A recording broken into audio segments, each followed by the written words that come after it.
Until the 1800s, false teeth were made of animal bone, ivory, or actual human teeth.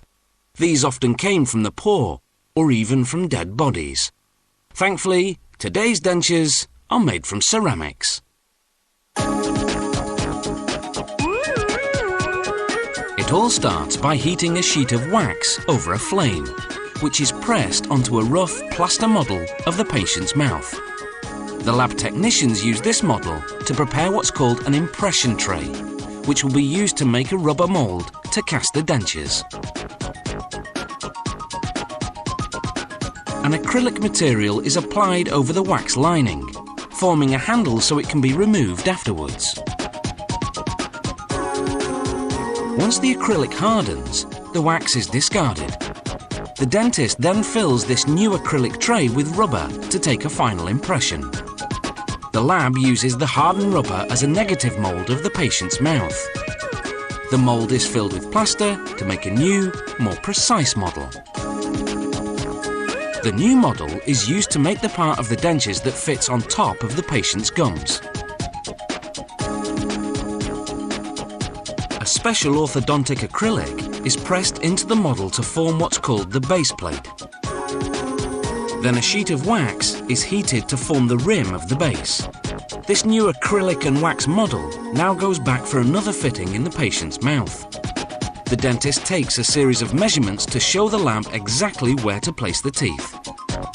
The technicians then select the teeth that will best suit the size of the patient's mouth. The teeth are installed one by one into the model's wax rim, which is then sent back to the dentist for final fitting. The dentist checks that everything is centered and that the patient's bite is properly aligned.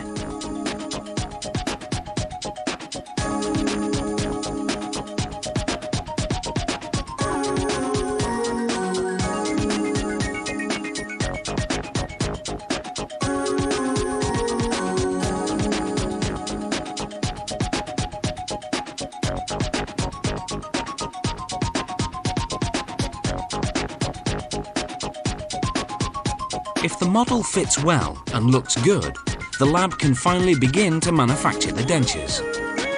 The model is positioned in a special holder called a flask, where channels are attached through which acrylic will later be injected.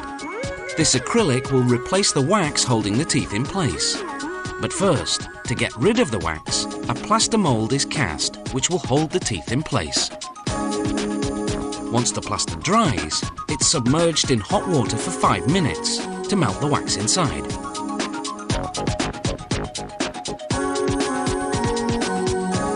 The plaster mould is rinsed with warm water to remove any wax residues.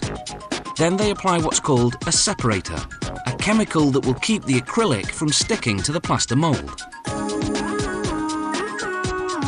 A cylinder of acrylic is positioned over the flask, and using an air pressure piston, the acrylic is forced into the plaster mould.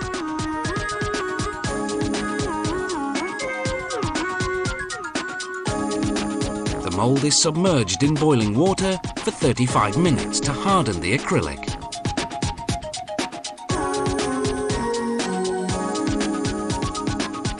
Once the flask has cooled down, they break the plaster. The false teeth are now securely rooted in acrylic gums.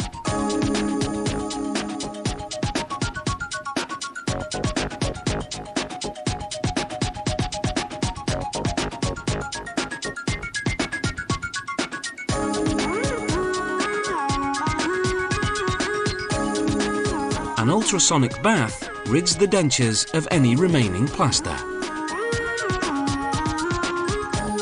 The acrylic is then refined with pumice and shined with a polishing compound.